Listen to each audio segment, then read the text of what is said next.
చెప్పాడు. అది ఆయన అనుమానంతో చెప్పిన మాట ఆయన చెప్పాలని నేను కోరుకున్నాను. నేను ఎందుకు ఇప్పుడు చేయబోతున్నానంటే జాబ్లో చాలా కూడా నేను లాస్ ఉండింది. వైఆర్ఎల్సీలో మనోహరు అయ్యూబు మాధవరెడ్డి మేమంతా అక్కడ క్లాస్మేట్స్. ఇలా నేను ఫస్ట్ ఇయర్ కూడా కంప్లీట్ అయిపోయింది 86, 87లో. అప్పుడు జాబ్ వచ్చింది. అక్కడ ఒక డైలమా అనమాట, జాబ్ చేయాలన్నా బిఎల్ కంప్లీట్ చేసుకుని పోవాలన్నా అనేసి. అప్పుడు మా మామ ఇన్స్పిరేషన్, బిఎల్ చేస్తే మీకు బాగానే ఉంటుంది, ఫ్యూచరు బాగుంటుంది అంతా ఉంటున్నారు. కానీ ఇంట్లో అప్పటికే మా చిన్న డెప్యూటీ డిపార్ట్మెంట్లో డిప్యూటీ కలెక్టర్గా ఉన్నారు. ఆయన మంచి డిపార్ట్మెంట్ చేయరు, బాగుంటుంది ఫ్యూచరు అని ఇట్లా ఆ డైలమాలో అదే మనకు ఉంది కదా ఇంగ్లీష్ డ్రామా ఇంటర్వ్యూలో వెదర్లో whether to do or not to do, ఆ క్వశ్చన్తో సఫలమైన ఉంటుంది రోజులు. చివరికి కుటుంబ సభ్యుల అందరి కోరిక మేరకు జాబ్లో చేరిపోయినాను. బిఎల్ డిస్కంటిన్యూ కొట్టి అది కొట్టానని నా మనసులో ఎప్పుడూ కొరత ఉండేది, ఎప్పుడూ పశ్చాత్తాపడుతూ ఉంటాను. చదువు డిస్కంటిన్యూ కొట్టినా నేను దాన్ని ఫుల్ఫిల్ చేయడానికి నేను వెళ్ళి రిటైర్ అయిన తర్వాత ఇప్పుడు ఐఎమ్ ఫ్రీ హ్యాండ్స్ కాబట్టి మనల్ని కాన్సెప్ట్ రాశాను. ఎలిజిబిలిటీ వచ్చింది, 80 మార్క్స్ వచ్చాయి నాకు. Super. So law college Tirupati law college చేసి లా కంప్లీట్ చేసి మళ్ళీ ఒక అడ్వకేట్ ప్రొఫెషనల్గా లైఫ్ టర్మ్ ఉండాలనేసి నా స్నేహితులందరూ కూడా కోరుకున్న ఉదాహరణ అది. నా బంధువులందరూ కూడా, నా వెల్విషర్ బంధువులు కూడా అదే విధంగా నాకు లైసెన్స్ ఇచ్చారు. ముఖ్యంగా నా భార్య కూడా నన్ను ప్రోత్సహించింది ఆ విధంగా కూడా. 5 మంది మేనమామల్లో వన్ ఆఫ్ ద స్వీటెస్ట్ మేనమామ. అందరూ అనుకుంటారు యాక్చువల్గా రెవెన్యూ డిపార్ట్మెంట్ అంటే కోర్టులు సంపాదిస్తారు అని. ఆయన అందరి అనుమానాన్ని సంపాదించుకున్నారు, కానీ కోర్టులు కూడా కొన్ని సంపాదించుంటే బాగుంటుందని అందరూ అనుకున్నాం. కానీ ఆయన అందరూ చెప్పినట్టుగా క్లీన్ వైట్ పేపర్ లాగానే ఆయన రిటైర్ అవుతున్నారు ఈరోజు. కొంతమంది శేషయ్య మేనల్లుడు రియల్ ఎస్టేట్ వ్యాపారి అంటే ఖచ్చితంగా ఆయన హస్తం ఉంటుందని అనుకున్నారు, కానీ ఆయన ఎప్పుడు అలాంటి ఎంకరేజ్మెంట్ అయితే ఎప్పుడు తెలియదు. ఆయన ఏమన్నా డీవియేషన్ లేని సబ్జెక్ట్ ఏదైనా ఉంటే తీసుకెళ్తే మాత్రం చేయిస్తారు, అంతే తప్ప డీవియేషన్ ఉండదు ఏది ఒప్పుకోరు. సో అంత క్లీన్ చిట్లో ఈరోజు పదవి విరమణ చేస్తున్న ఆయనకు హార్దిక శుభాకాంక్షలు.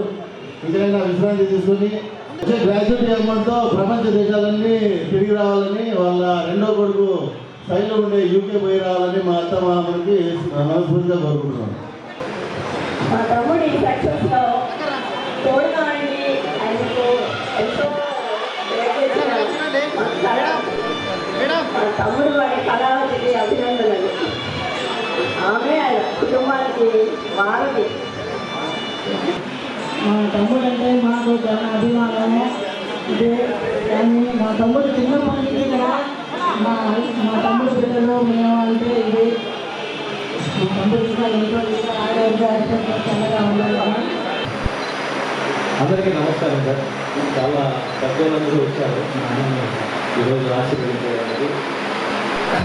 మాకు కూడా 4 సంవత్సరాలు జరిగింది, 50 మీద 40 60 ఉన్నాయి. ఈరోజు వచ్చింది మా అన్నకి. సార్ చెప్తూ ఉన్నారు, రాము అంటారు, ఆయన ఊరుతూ ఉంటారు, అందరితో సుఖంగా ఉంటారని. అన్ని మాటలు అందరూ చెప్పారు. మేము బాబు అంటాం మా అన్నని.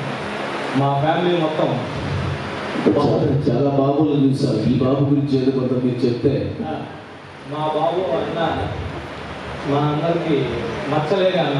ఎందుకు బాబు అంటే చెప్పండి సార్. సుబ్రహ్మణ్యం మా ఫ్యామిలీలో మా అన్న పుట్టినప్పటి నుంచి అందరూ బాబు బాబు అని పిలిచేవాళ్ళు. ముందు పేరు. అందువల్ల మా ఫ్యామిలీ మొత్తానికి, చంద్రశెట్టి ఫ్యామిలీ మొత్తానికి బాబు అన్న అంటేనే అందరికి పరిచయం అన్నమాట. తర్వాత బంధుత్వంలో చూసుకున్నారంటే రిలేషన్షిప్లో నేను మా పెద్దనానికి చిన్న తమ్ముడు కొడుకుని, అంటే మా పెద్ద పెద్దనాయన సర్వేరు గారి కొడుకు మా అన్న. రెండో పెద్దనాన్న సర్కార్ గారు, మూడో పెద్దనాన్న ఊళ్ళో ఉన్నప్పుడు మా నాన్న ఊళ్ళో ఉన్నాడు, వ్యవసాయం చేసుకుంటున్నాను. మా బంధుత్వంలో మా ఉన్న 4 ఫ్యామిలీల్లో మేము ఒక మచ్చ లేకుండా ఆత్మీయంగా ఆప్యాయంగా పలకరించు మా అందరికీ ఎలాంటి డీవియేషన్స్ లేకుండా చూసుకున్నాయని చెప్పాల్సింది ఏంటంటే ఎవరైతే జాబ్ చేసి వాళ్ళు ఎవరు ఉంటారో మా ఫ్యామిలీలో వాళ్ళందరూ కూడా ఒక ఇన్స్పిరేషన్ అనమాట. ఐ మీన్ జాబ్ అనేది ఎలా చేయాలి ఇటు వెరీ రిమార్క్. ఓకే, ఎక్కడ కూడా ఒక చిన్న ముందు అన్నట్టు without any I mean kind of మనకు జాబ్ చేసుకోవాలనే ఆ విషయం మీద very inspiration to us, even నాకు కూడా. అండ్ దెన్ సెకండ్ ఏమంటే and personal aspect, I mean ఒక ఫ్యామిలీ పరంగా చెప్పాలంటే ఇంతవరకు కూడా ఐ మీన్ జాబ్ పరంగా మామ వచ్చి చాలా టైం స్పెండ్ చేశారు. అది ఇప్పుడు ఇంకా whatever the time left ఆమె రిమైనింగ్ టైం అంతా కూడా మా అక్కతో కొద్దిగా ఆమె టైం స్పెండ్ చేసి they have to be happy feel అయ్యండి. Thank you. 47 సంవత్సరాలు అంటే 78 నుండి 47 సంవత్సరాల వరకు నాకు స్నేహితులు అనుబంధం అలాగే ఉంది. కానీ సారు ఉద్యోగ విషయంలో చాలా కఠినంగా ఉంటారని మితువులో గట్టి ఎవరైనా ఆఫీస్కి వెళ్తే అబ్బా నాకు 1 గంట 3 నిమిషాలు పని అయిపోతుంది అనుకుంటాము. ఏమి కాదు, సాయం చేయడు. పెన్ను డింగు అంటే అర్థమేమి, ఫ్రెండ్కి రావచ్చు పోవచ్చు, మిగతా ఆఫీస్ విషయాలు ఏమి నో. ఎందుకంటే దాదాపుగా ఒకరిద్దరికి తెలుసుంటుంది.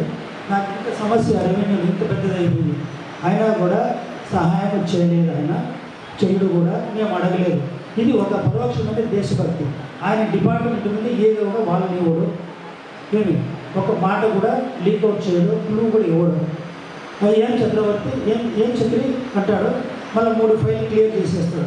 చెప్పు అంటాడు, నన్ను చెప్పనివ్వడు, ఆయన చెప్పడు. అంతే.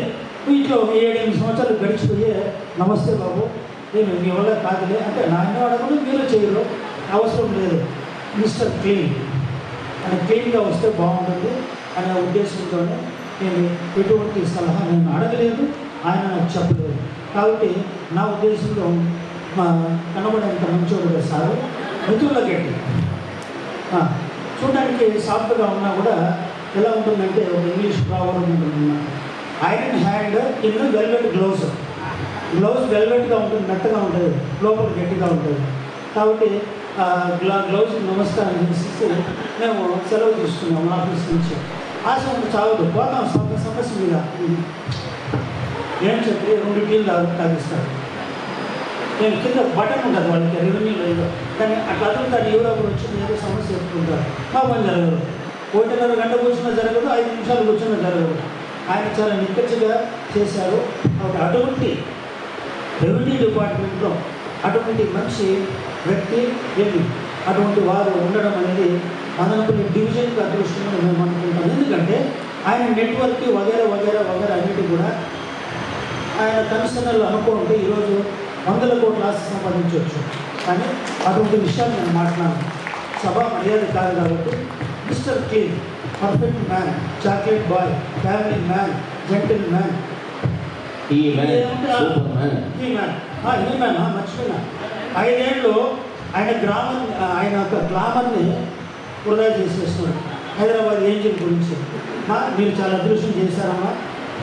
కాబట్టి నేను సరే ఎన్సీసీ సీనియర్ ఆఫీసర్ ఆయన 240 అంటే దాదాపుగా 40 మందికి లీడరు. ఆయన సీనియర్ అండర్ ఆఫీసర్ ఎన్సీసీలో ఉన్నారు. కానీ ఆ ఫోటోలు ఏంటంటే కాస్త మనసు నొచ్చుకున్నాను నేను. పర్వాలేదు, అవకాశం ఉన్నప్పుడు ఆయన కూడా మేము మా ఎన్సీసీ గ్రూప్ తరఫున మేము ఫెసిలిటేషన్ ఏర్పాటు చేస్తామని అనుకున్నాను. కాబట్టి ఇంతతో నా ఉపన్యాసం. Thank you.